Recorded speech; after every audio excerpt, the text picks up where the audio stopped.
నూజివీడులో క్యాంపు కార్యాలయంలో మంత్రి పార్థసారథి ప్రెస్ మీట్ నిర్వహించి మాట్లాడారు. గ్లోబల్ మాదిరిగా విష ప్రచారం చేస్తున్న జగన్ బెల్స్ ను రాష్ట్ర ప్రజలు పరిశీలిస్తున్నారని తెలిపారు. రాష్ట్రంలో కూటమి ప్రభుత్వం అభివృద్ధి సంక్షేమం పట్ల చిత్తశుద్ధితో ఉందన్నారు. ఏంటో అయిపోయినట్టు రాశారు కదా. 7,500 కోట్ల రూపాయలు కేటాయించారు. ఎవరు? వైఎస్ఆర్ కాంగ్రెస్ ప్రభుత్వం ధరల స్థిరీకరణ నిధి అని చెప్పేసి. ఖర్చు పెట్టింది కేవలం 880 కోట్లు, అంటే 12% ఖర్చు పెట్టారు కేటాయింపుల్లో. 13%.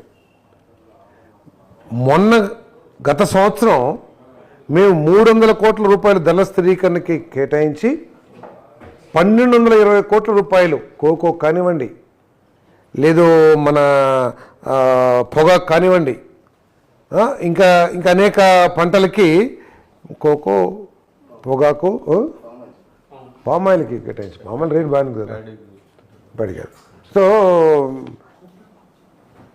మన మామిడి, ఉల్లి, వీటిని కర్నూలు జిల్లాలో ఉల్లిపాయకి, చిత్తూరు జిల్లాలో మామిడికాయకి అట్లా 1,220 కోట్లు ఖర్చు పెట్టాం.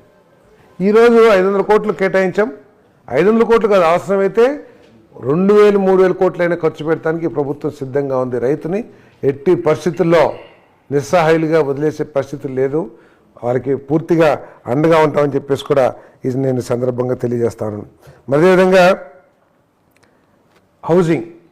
హౌసింగ్ ఒక అస్తవ్యస్తంగా చేసేసి, అంటే బాధ్యత రైతు సరే చెప్పుకోవచ్చు, మేము 30 లక్షల ఇళ్ల స్థలాలు ఇచ్చాము, లేకపోతే 20 లక్షల స్థలాలు ఇచ్చాము.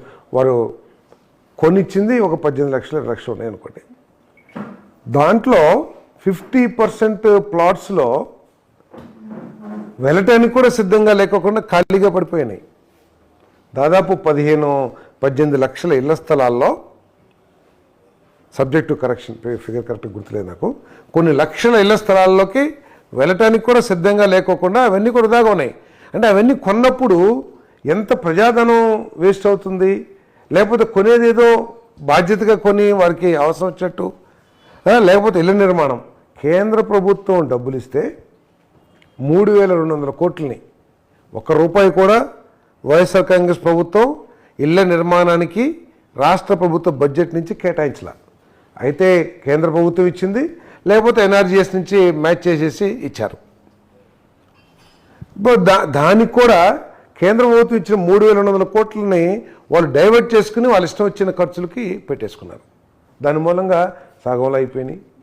సో ఈరోజు ఈ ప్రభుత్వం గతంలో ఎన్టీఆర్ హౌసింగ్ ఇల్లుల్ని చాలా అన్యాయంగా, దారుణంగా, చాలా దిగజారి, మీకు చంద్రబాబు నాయుడు ఇచ్చారు కదా మీరు అడుక్కోండి, లేదా తెలుగుదేశం పార్టీ ఇచ్చింది కదా మీరు అడుక్కోండి అని చెప్పేసి వైసీపీ వాళ్ళు పాపం 2,73,000 మంది పేదవాళ్ళని అన్యాయం చేశారు. వాళ్ళు గవర్నమెంట్ ఇస్తుంది కదా అని చెప్పేసి కట్టుకున్నారు. మరి ఆ పేదవాడికి 1,00,000-1,50,000 ఖర్చు పెడతామంటే చాలా పెద్ద అమౌంట్ ఎగ్గొట్టారు. ఈరోజు ఆ అమౌంట్ ఇవ్వాలని చెప్పేసి నిర్ణయం తీసుకున్నారు ముఖ్యమంత్రి గారు.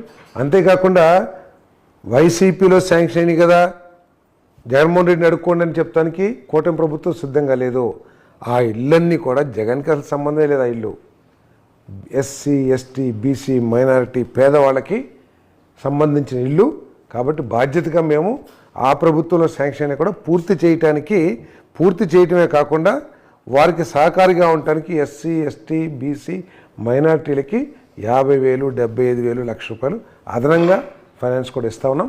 మళ్ళీ 10 లక్షల ఇల్లు సర్వే చేశాం. దాంట్లో 6 లక్షలు, 7 లక్షలు మరి ఎలిజిబిలిటీ ఉందనుకుంటున్నాం. అవి కూడా పూర్తి చేస్తాం ఈ 5 సంవత్సరాల్లో అని చెప్పేసి కూడా నేను ఈ సందర్భంగా నేను తెలియజేస్తాను. అదేవిధంగా మరి ఎస్సీ, ఎస్టీ, బీసీలకి చాలా బ్రహ్మాండంగా కేటాయింపులు జరిగిందని చెప్పేసి నేను మనవి చేస్తా ఉన్నాను. మరి సంక్షేమానికి పోయిన సంవత్సరం కంటే కూడా ఈ సంవత్సరం పెంచాం. 41,720 కోట్లు కేటాయిస్తే ఈ సంవత్సరం 53,190 కోట్ల రూపాయలు సంక్షేమ కార్యక్రమాలకి శాంక్షన్ చేశామని చెప్పేసి మనం చేస్తాను. బీసీల కోసం 51,000 కోట్లు, 51,021 కోట్లు, ఎస్సీ సంక్షేమం కోసం 20,600, అంటే మొత్తం 91,000 కోట్లు ఎస్సీ, ఎస్టీ, బీసీ, మైనారిటీ మహిళలకి కూడా కేటాయించడం జరిగిందని చెప్పేసి మనం చేస్తాను. సో అన్ని రంగాలకు కూడా, వ్యవసాయ రంగానికి కానివ్వండి, అదేవిధంగా వైద్య రంగానికి కానివ్వండి, వైద్య రంగానికి కూడా చాలా పెద్ద, ఆరోగ్య రంగానికి 13,306 కోట్ల రూపాయలు కేటాయించాం. పురపాలక శాఖకి 14,000 కోట్లు కేటాయించాం. మరి అమరావతి పూర్తి కాబోతా ఉంది సంవత్సరంన్నరలో. అది కూడా అట్లా ఇట్లా కాదు, ప్రపంచ స్థాయిలో అక్కడ నిర్మాణాలు పూర్తి జరగబోతూ ఉన్నాయి. మనకి ఒక గౌరవప్రదమైన మన క్యాపిటల్ కూడా ఏర్పాటు కాబోతూ ఉంది. 57,000 కోట్లతో ఇప్పటికీ పనులు కూడా ప్రారంభించడం జరిగిందని చెప్పేసి నేను ఈ సందర్భంగా తెలియజేస్తాను. మరి అన్నదాత సుఖీభవ ఇవన్నీ కూడా తప్పకుండా ఏ సంక్షేమ కార్యక్రమాన్ని కూడా మేము వదిలేదు లేదని చెప్పేసి మనం చేస్తాను. విద్యుత్ రంగానికి 13,934 కోట్లు. గత ప్రభుత్వం చేసిన తప్పిదం మూలంగా, అహంకారపూరితంతో చేసిన తప్పిదం మూలంగా కేవలం ప్రజల డబ్బు 9,000 కోట్ల రూపాయలని ఒక్క యూనిట్ కరెంటు కొనుక్కోకుండా వాళ్ళకి చెల్లించాల్సిన పరిస్థితి వచ్చింది. ఏంటి, తెలుగుదేశం పార్టీ టైంలో సోలార్ పవర్కి ఇచ్చారు, పర్మిషన్స్ ఇచ్చారు, వాళ్ళు ఏదో తినేశారు, లేదా రకరకాల అలిగేషన్స్ ఇచ్చి వాళ్ళ దగ్గర నుంచి పవర్ తీసుకోకపోవటం మూలంగా మరి ప్రభుత్వం చేసిన సంతకాలు అగ్రిమెంట్ల ఆధారంగా సుప్రీంకోర్టు ఉత్తర్వులు 9,000 కోట్ల రూపాయలు ఇవ్వాల్సి వచ్చింది. మరి ట్రూ అప్ ఛార్జెస్ అని చెప్పేసి వాళ్ళు 9 సార్లు పెంచారు. 4,300 కోట్లు ఎంతో దాన్ని ట్రూ డౌన్ చేసేసి ఆ 4,300 కోట్లు మనం ప్రభుత్వం భరిస్తమే కాకుండా ఇప్పటికే 13 పైసలు తగ్గించాం. రాబోయే రోజుల్లో ఇంకొక రూపాయి తగ్గించాలి. 4 రూపాయలకి తీసుకురా. ఇప్పుడు 5 రూపాయలు 19 పైసలు ఎంత ఉన్నట్టుంది యూనిట్ కాస్ట్. దాన్ని 4 రూపాయలకి తీసుకురావాలనేది ముఖ్యమంత్రి గారి ఆదేశం. ఆ శాఖ అది కూడా వస్తుందని చెప్పేసి నేను ఈ సందర్భంగా తెలియజేస్తాను. మరి అంతేకాకుండా మరి ఈ ప్రభుత్వం కూడా చేస్తున్న ఒక గొప్పని మీరు అందరూ కూడా తెలుసుకోవాల్సింది ఏంటంటే, మీకైనా నాకైనా ఒక రేటింగ్ ఉంటుంది. ఒక బ్యాంక్ వెళ్ళినప్పుడు మన రేటింగ్ని బట్టి మనకి వడ్డీ రేట్లు వేస్తారు. నాకు 5%కి 6%కి ఇస్తానికి ముందుకు రావచ్చు, నీకు 9% అవ్వచ్చు, ఆయనకి 7%. అంటే కొంత క్రెడిట్ని బట్టి కూడా, క్రెడిట్ వర్తీనెస్ని బట్టి కూడా వడ్డీలు ఉంటాయి. గత ప్రభుత్వం పూర్తిగా పరపతి కోల్పోవటం మూలంగా 12.5%కి అప్పులు తీసుకొచ్చిన దుస్థితి గత ప్రభుత్వంలో ఉంది.